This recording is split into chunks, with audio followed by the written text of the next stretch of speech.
And before we conclude this weekend, I just want to cover something that I've covered a few times this past week. Many of you who have been coming to my site this week saw the post that I put up concerning Barack Obama stabbing Israel in the back. And for years I've been warning everybody at my site about Genesis, the curse of those who come against Israel. We'll find that curse in Genesis chapter 12. And as Barack Obama became president, it has become obvious that he has turned away from the nation of Israel as a complete and true friend. Yes, he says that he has Israel's back, but after 5 years, or 5.5 years of the presidency of Barack Hussein Obama, we found out that the back that he has actually has a knife in his hand and is stabbing Israel in the back. And I've been warning about the consequences. As a matter of fact, in my book, I have a whole chapter there about events that happen when leaders of countries come against Israel and that are cursed, and things that happen, natural disasters. And there's a complete chapter from the specific dates that the leaders come against Israel and the specific dates that these disasters take place. And it is astonishing. On the same day, on the very day in many cases, or the day after, or within the week, the same people who come against Israel find themselves in massive storms or earthquakes or some natural disaster. And it is very interesting today that in what I saw, I thought to myself, geez, is it possible that somebody, one of these senators or the congressman, eventually you're going to come to my website? And I thought, after the news that I saw today, holy mackerel, this is great, because those of you who have been coming to my site, you heard me say, I wish somebody would tell the president about Genesis, the curse of Genesis, and Zechariah 12:3, where it says that the burden of Jerusalem. Anybody who burdens themselves over Jerusalem, God's holy city, are going to be cut into pieces. And so the news that I saw today, I was grateful that this senator took on, the scriptures and pointed them out to Barack Obama. Let me show you what I'm talking about. There was an article that came out today on November the 15th. It says, wow, Congressman warns Obama about Genesis 12 curse and for those who come against Israel. Now, there is a video here. The entire video is superb when it comes to the Congress or the senator pointing out Genesis 12 and how some things in the past have affected the nations that come against Israel. And he talks about the United States of America and its interest with Israel.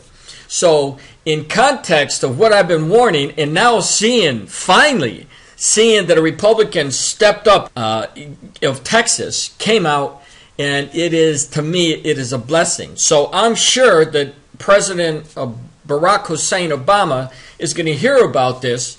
And my question to the president would be, what are you going to do about it?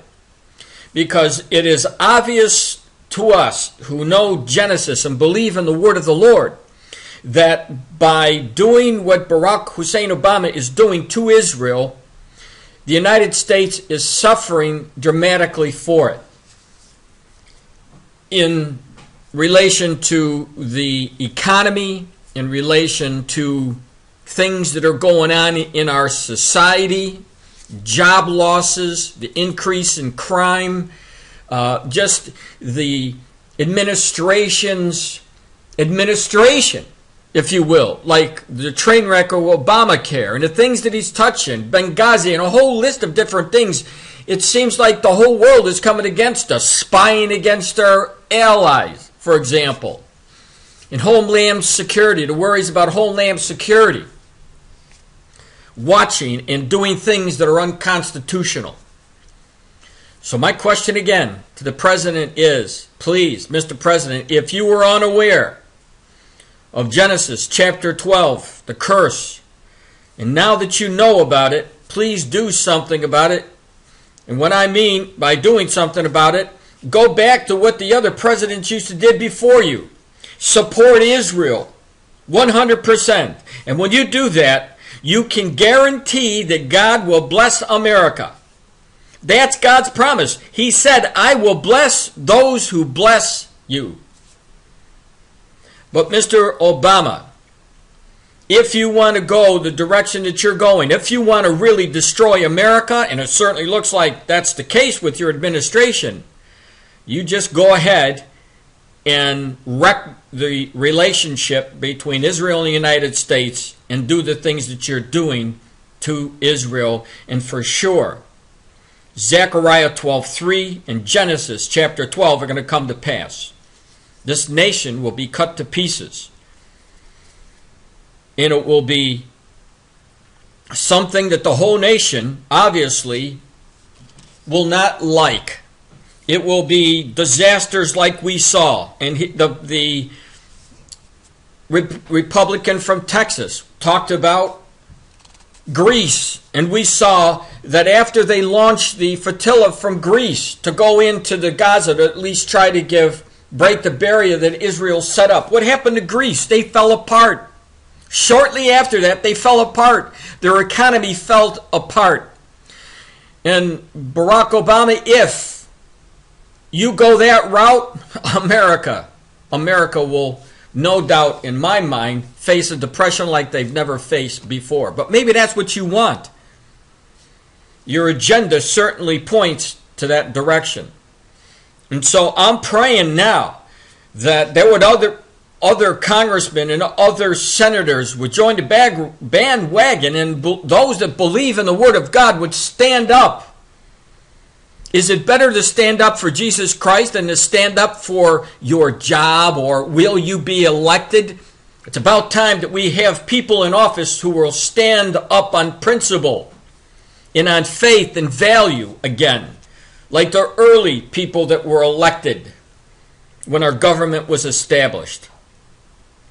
I'm praying, Mr. Obama, for you. I'm praying that you'll do the right thing in God's eyes. Because if you don't, America will suffer.